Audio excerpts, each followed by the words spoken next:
د تحصیل مندڼ فناوګي ګراوند د تانی او مانی د کرکټ چیلنجونه سرته ورسېدل. نن په ټولو کې غټ چیلنج د چیلنجونو پلار کې د مانی ټیم ګټه ترلاسه کړه او د چیلنجونو دا سیریز یې په 2-1 وګټو. دغه خوندور میچ مشر میلما د مسلم لیگ نون پی کې 27 امیدوار دلاور خان وو. په اختتامی تقریب کې سید الرحمن، محمد عزیر او اختشام الحق نه علاوه کلاړیانو او په زرګونو تماشیانو ګډون کړي وو.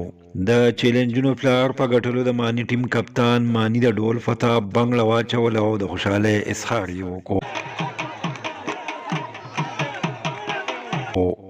مشر میلما دلاور خان په کلاړیانو کې ټرافي او انعامونه تقسیم کړل.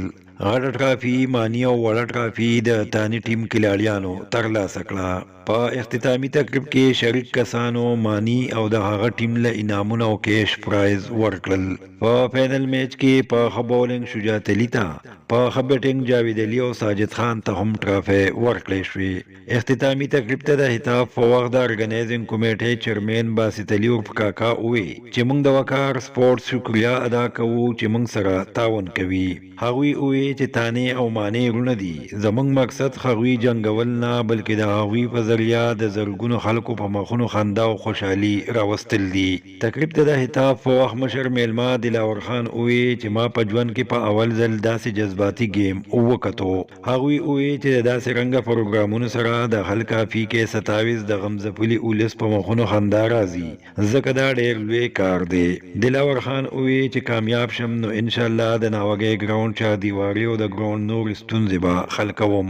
په دې موقع د کرکټ د کمیټې بیتاج بادشاہ ندیم ډیر زر په ناوګي ګراوند د آل پاکستان کرکټ ټورنمنټ میله جوړولو اعلان وکړ.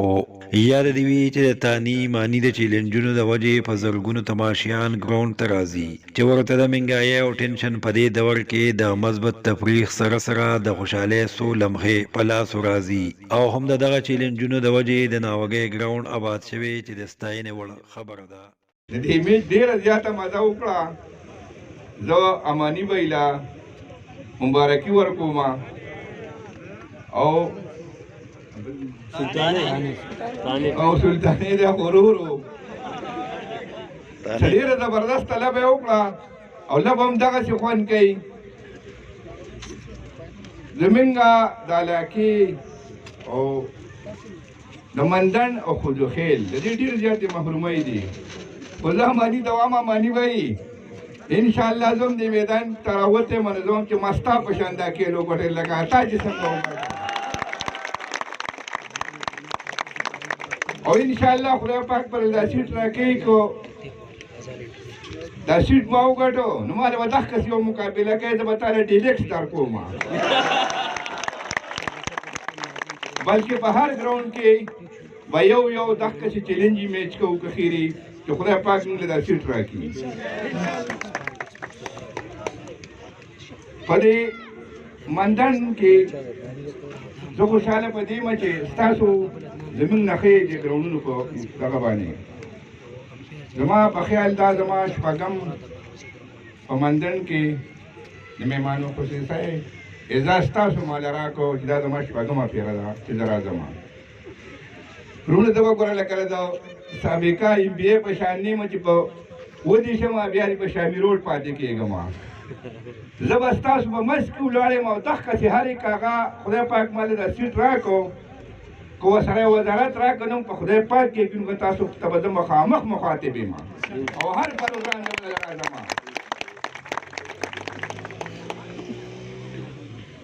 زمونږ زه خپل هم ډېر زیات د کیلونو شوقي وم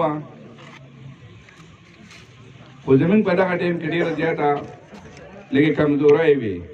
د دې کمزورو د وجو نه ما صرف مزدوري کړې ده. فټبال پر د کله کله ټایم میلاو شو د سکول نه وروسته به فټبال خو اکثر اوسنو خو تاسو مزې وکړې موږ به په دې ورځو کې تلو او ګیاګانې به هم څارو لراړې دغه وجه ته کله کله موږ ته ټایم میلاو شو د فټبال لپاره. باقي دی پکې ووایي چې یاره که زمونږ دې ګراوند کې چې دی نو کبل یې نو دومره ښایسته ګراوند دی خو د مخامخ دیوال ته وګورئ او تبی ښکاري نو چې تېر شي حکومت دا 15 کاله چې موږ باندې کوم مسلط شوی نو هغې ظالمانو خو چې څه کړي د کمیشنو دپاره یې کړي دي. زموږ مسلم لیگ نون 32 کاله تقریبا وشو چې په دې غاړه موږ سیټ نه دی ګټلی. نه به دا به زما د خپل عوامو سره د خپل PK 27 سره دا وعده وي چې د ټولو نه ړومبې به زه د ناوګی او د خوږخیل هسپتالونو کې دا به زه بحال کوم تخیري. ځکه چې موږ ته تاسو خو ډګر ته دی موږ صوبۍ ته ځو صوبۍ موږ ته لږه لنډه ده موږ بله ځایله ده.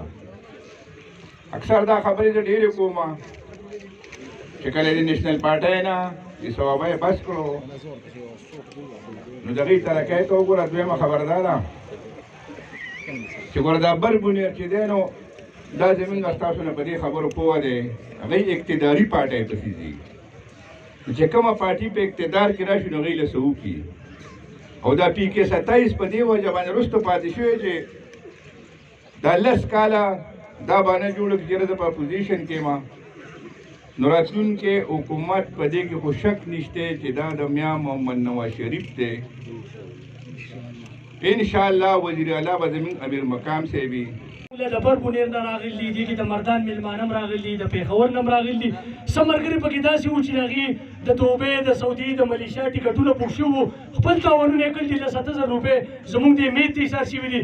زموږ د امیج مقصد هرګز دا نه دی چې تورونه په منځ کې جنګولو. زموږ مقصد صرف او دا دی چې صرف د خلکو په مخونو په څه ناسه طریقه باندې خوشحالي راولو. که موږ وګورو ډېر غلط دور دی د ګرانۍ دور دی ټول خلک پریشانه دي. زموږ صرف دغه کوشش دی چې په څه ناسه طریقه باندې د دغې خلکو په مخونو خندا راولو. نو زه راغلي میلمانه چې زموږ څومره دي حاجي دلور خان صاحب او دغسې زموږ څومره د پولیسو محکمې ملګري دي په شارټ نوټس راغلي دي. الفاظ نه لرم خو ستا د سترګو اشاره وي که د چړو په څوکو تلوي را بشمه. انشاءالله تاسو زموږ سره اوږه په اوږه ولاړې. امید دی د دې ټولو خلکو نه انشاءالله دوی به تاسو ناراضه کړي نه دوی به تاسو سره اوږه په اوږه ولاړې. خو یوه خبره چې ده خپلو مشرانو مخې ته راولمه صرف دغه یوه خبره بیا خبرې ډېر نه کوم مشران ناست دي خو زموږ دا ګرونډ چې کوم دی که تاسو وګورئ نو دې پورې سیټ ته چې مونږ وګورو ډېر زیات بد ښکارېږي. دغسې زموږ صرف د کپل کمې دی. زموږ خپله کمیټي چې د مونږ ځان له جوړه کړله مونږ دا اتفاق کړلی که کوم کس چې هغه زموږ هر یو مشري که زموږ سره مرسته کړي مونږ سره اوږه په اوږه ودرېږي او دې ګرونډ له ښکلا ورکړي انشاءالله مونږ بیا په دې ځای باندې ناکامه کوو نه. ټول به ورسره انشاءالله ودرېږو که نه انشاءالله هغه چې زموږ هر یو مشر دی انشاءالله ټول به ورسره اوږه په اوږه ودرېږو. ډېره زیاته مهرباني. یقینا د ناوګۍ د خلکو لپاره ډېره د فخر او د خوشحالۍ ورځ ده چې داسې قسمه اکټیویټیز چې دي دا به په بربونیر کې کېدل.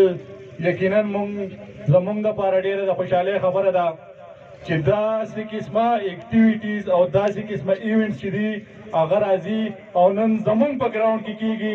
یقینا دا زموږ د کلي لپاره ډېره زیاته د فخر خبره ده او انشاءالله زموږ او زموږ د دې ملګرو کوششونه چې دي د باسط دي د وقار دي د ساجد دي دا کوششونه به انشاءالله په دې ځای باندې بندېږي او ختمیږي به نه. دا سلسله به جاري انشاءالله او دا پیغام او داسې قسمه ایونټس چې دي دا به موږ د بونیر ګوټ ګوټ ته وړو او دا د ناوګۍ ځوانان دا به وړو انشاءالله.